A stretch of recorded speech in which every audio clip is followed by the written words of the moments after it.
எல்லாருக்கும் நமஸ்காரம். இன்னைக்கு நம்மாழ்வாரிலேயே கோவில் திருவாய்மொழியில் கோவில் திருவாய்மொழி பகுதியில் 10வது நூறில் 9வது பதிகத்தில் 6வது பாட்டு, பிரபந்த நம்பர் 3760. இதை நீங்கள் ஞாபகம் வச்சுக்கோ. 3760 எடுத்து பார்த்தீங்கன்னா இந்த பாட்டு இருக்கும். அந்த பாட்டுக்கு அர்த்தம் சொல்கிறேன், கேட்டுக்கோ. வேள்வியுள் மடுத்தலும் விரைகமல் நரும்புகை. வேள்வியுள் மடுத்தலும் விரைகமல் நரும்புகை காலங்கள் வலம்புரி கலந்தெங்கும் இசைத்தனர். வால்மின்கள் வானகம் ஆழியா தமர் என்று வாளொன்கண் மடந்தையர் வாழ்த்தினர் மகிழ்ந்து. இது பாட்டு இது பாட்டு வேள்வி உள் மடுத்தலும் விரை கமல் நரும் புகை காலங்கள் வலம்புரி கலந்து எங்கும் இசைத்தனர்.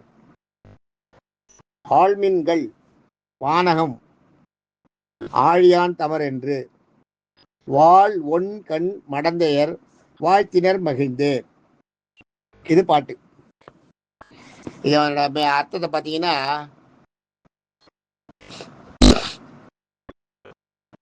வேள்வியுள்னா விண்ணுலகத்தில் வேள்வி செய்யும், வேள்வியில் உண்டாகும் பலனை.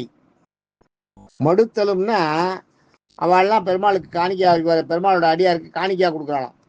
வேள்வியில் கிடைச்ச பலனையெல்லாம் காணிக்கையா அவங்களுக்கு கொடுக்குறோம் அப்படின்றாளாம். உபகாரன்றாலே அது மாதிரி காணிக்கையா அவங்களுக்கு கொடுக்குறோம், சமர்ப்பித்தாளாம். விரைகடல் விரைகமல் நரும்புகை. விரைகமல்னா நல்ல மனத்தை கொடுக்கின்ற. நரும்புகைனா புகை, அந்த புகை விடுறது இல்லையா, நல்ல இந்த அத்தர் வாசனை, சந்தன வாசனை, ஜவ்வாது வாசனைன்னு ஜவ்வாது புகை, அத்தர் புகை, அகில் புகை. அதெல்லாம் அகில்னா சந்தனம், ஞாபகம் வச்சுக்கோ. சந்தனத்தை போட்டு அதில் வர புகை, அதுதான் அகில் புகை. அகில் புகை இதெல்லாம் சொல்கிறான் இல்லையா, அதை தான் சொல்கிறாங்க. விரைகமல் நரும்புகை, நல்ல வாசனை உள்ள, அருமையான வாசனை உள்ள புகையை செய்தார்களாம். மறுபுகை. காலங்கள்னா கட்டியங்கூறுதல். காலங்கள்ன்றது கட்டியங்கூறுறது. ராஜாதி ராஜ மாத்தாண்ட ராஜகோல திலக அப்படின்னு அந்த இதுல எல்லாம் சொல்லுவா பாருங்க. அரசரெல்லாம் வரும்போது அரசருக்கு கட்டியங்கூறுவா முன்னாடி நின்று பராக்னு பாருங்க. அது மாதிரி இவருக்கு கட்டியங்கூறுறாளாம். கட்டியங்கூறுறது என்ன பண்றா, காலங்கள் வலம்புரி கலந்தெங்கும் இசைத்தனர். காலங்கள் அந்த கட்டியங்கூறுறது கூட வலம்புரி சங்கு இசைக்கிறது நல்ல சவுண்ட், ஞாபகம். நடுவில் சங்க இசைச்சா அந்த இடத்துல நல்ல சவுனம். சங்கு இசைக்கிறது, வலம்புரி சங்கோட சத்தம் கேட்டதுன்னா அது ரொம்ப நல்லது. அதான் வலம்புரி கலந்து எங்கும் இசைத்தனர். வலம்புரி சத்தத்தையோட அந்த காலங்களையும் வலம்புரி சத்தத்தையும் அந்த அவருடைய வரவேற்கிற அந்த இவரை வரவேற்கிற இருக்கு பாருங்க, காலங்கள். அதுதான் சொல்றாங்க. காலங்கள்ன்றது கட்டியங்கூடுறது இல்லையா, சொன்னேன் இல்லையா, கட்டியங்கூடுறதையும் அதை கட்டியங்கூடுறத இந்த வலம்புரி சங்கோட ஊதலாலாம். ஒரு சைடில் கட்டியங்கூடலாம், இன்னொரு சைடில் வலம்புரி சங்கு ஊதலாலாம்.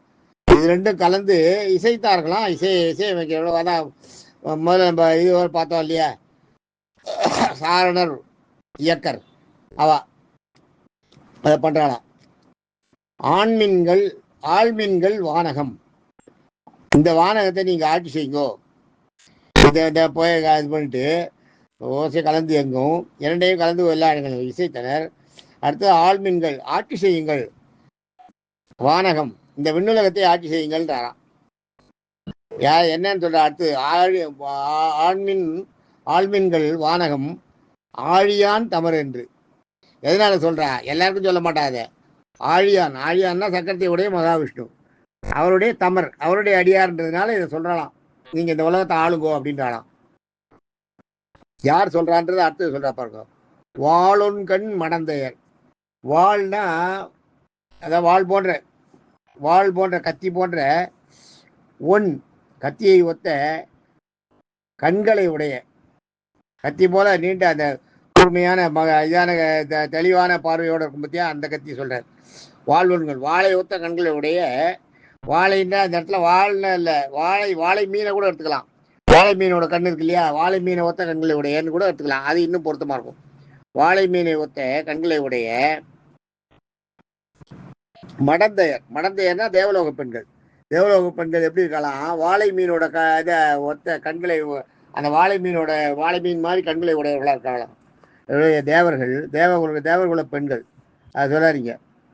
கட்டியம் கூறிக்கொண்டே வந்து தேவலோக பெண்கள் மடந்தையர், வாழன்கண் மடந்தையர் வாழ்த்தினர் மகிழ்ந்து. வாழ்த்தினர்னா வாழ்த்துக்கள் கூறினர். இந்த நீங்கள் வாங்கோ, எல்லாரும் வாங்கன்னு வரவேற்று இந்த எங்கள் உலகத்தை நீங்கள் ஆளுங்கோ, வானுலகத்தை நீங்கள் ஆளுங்கோ அப்படின்னு சொல்லி வானுலகத்தில் இருக்கிற தேவர்கள்லாம் அவாவா ஒரு லோகத்தை தாண்டி போகும்போது என் லோகத்தை நீங்கள் ஆளுங்கோன்றாலாம். பெண்கள்லாம் சேர்ந்து இந்த லோகத்தை நீங்கள் ஆளுங்கோ. ஏன் அது அந்த பேர் எப்படி கிடைச்சதுன்னா, நாம் நாராயணனுடைய அடியார்ன்றதுனால அதை சொல்கிறாதீங்க. மகிழ்ந்துன்னா உண்மையான உள்ளத்தோடு சொல்கிறது, உள்ளத்தோடு கூடிய மகிழ்ச்சி, உண்மையான உள்ளத்தில் மகிழ்ச்சி பொங்க அந்த மகிழ்ச்சியோடு சொல்கிறது தான் இது. இதை சொல்கிறார். என்னோட கன்க்ளூஷன் பார்த்தீங்கன்னா, சக்கரத்தை கையில் கொண்டுள்ள நாராயணனுடைய அடியவர் இவர் என்று தெரிந்தவுடன் ரிஷிகள் தாங்கள் செய்து கொண்டிருக்கும் யாகத்தின் பலனை உபகாரமாக சமர்ப்பித்தனர். பெருமாளுக்கு கொண்டு போய் கொடுங்கோ, பெருமாளுக்கு சேருங்கோ அப்படின்னு கொடுத்துட்டாராம். அந்த முனிவர்கள்லாம் அவள் செஞ்சிருக்க யாகத்தோட பலனை கொடுக்குறாளாம். நல்ல மனம் கவனம் அகில் புகையை உருவாக்கினர். அது இல்லாத நல்ல வாசனை பொருந்திய புகைகளை உருவாக்கி இவருக்கு வரவேற்கிறாளாம். அந்த மாதிரிலாம் கட்டியங்கூறி சங்கை ஊதுவது என மாறி, கட்டியங்கூறுவது சங்கை ஊறுவதுன்னு மாறி மாறி செய்து நம்மால் வரை வரவேற்றலாம். இதையெல்லாம் பண்ணி இந்த ரெண்டையும் மாற்றி பண்ணி சங்க ஊதுவாளாம், அடுத்தது கட்டியங்கூறுவாளாம். நம்மால் வேற மகாவிஷ்ணு அடியார் பராக்னு அது மாதிரி வேற சொல்லி கூப்பிட்டாலாம். கூப்பிட்டா அப்புறம் வாழை மீன்களை போன்ற கண்களை உடைய தேவர்குல பெண்கள் வாழ்த்தி இந்த பூலகத்தை நீங்கள் ஆளுங்கள், இந்த வைகுண்டத்தை ஆளுங்கள்னு சொன்னாலாம். இந்த வைகுண்டத்தை நீங்கள் ஆளுங்க அப்படின்னாலாம். வாழன்கள் வாழன்கொண் மடந்தையர் வாழ்த்தினர் மகிழ்ந்தேர்னு வருது பாருங்க. அதான் அது எதனால ஆண்மீன்கள் இந்த பூலோகத்தை சொல்றது யாருன்னா, எப்ப தெரிஞ்ச அப்புறம் தான் சொல்றானாம். அடியார் ஆழியான் தமர் என்றுன்னா இவர் வந்து மகாவிஷ்ணுவோட அடியார் அப்படின்னு தெரிஞ்ச உடனே ரொம்ப மகிழ்ச்சியோட இந்த உலகத்தை நீங்க ஆளுங்கோல, எங்க உலகத்தை நீங்க ஆளுங்கோல அப்படின்னு சொல்றாளாம். அதுதான் இந்த இடத்துல சொல்றாரு. ரொம்ப என்ன சொல்லியிருக்கா பாருங்க, எவ்வளவு அருமையா சொல்லியிருக்கா பாருங்க. இவர் வந்து இவ்வளவும் இத்தனை காட்சிகளும் இவர் வந்து காண்றார். இவர் வந்து வைகுண்டத்துக்கு போகும்போது, இவரை கூட்டின்னு போகும்போது இவருக்கு என்னென்னலாம் நடக்கிறதுன்றத சொல்றார். மறுபடியும் வந்துடுறார் பூமிக்கு வந்து அதை பார்த்ததையெல்லாம் சொல்றாரு. அதுதான் இந்த பாட்டில் சொல்றார். இந்த மாதிரிலாம் எனக்கு இருந்தது, நான் வந்து பெருமாள்கிட்ட கேட்டேன், இது எப்படி நான் உலகத்துக்கு சொல்றதுன்னு. சரி வா, நான் உன்னை கூட்டின்னு போயிட்டு வரேன்ட்டு உன்னை முதல்ல ஒரு தடவை அனுப்பிட்டு மறுபடியும் திருப்பி அனுப்பிடுறேன், நீ இந்த பாட்டையெல்லாம் முடிச்சுட்டு மறுபடியும் வந்து சேருன்னு சொல்லிடுறாராம். இந்த பாட்டையெல்லாம் பாடி முடிக்கிறதுக்காக மறுபடியும் வரார் பூலோகத்துக்கு. வரும்போது அந்த தேவலோக யாத்திரை, வைகுண்ட யாத்திரை எப்படி இருந்ததுன்றதை ரொம்ப அழகாக சொல்கிறார். மானசீகமான யாத்திரை எப்படி இருந்தது அப்படின்றத சொல்கிறார். நாளைக்கு அடுத்த பதிவில் பார்ப்போம். தேங்க்யூ.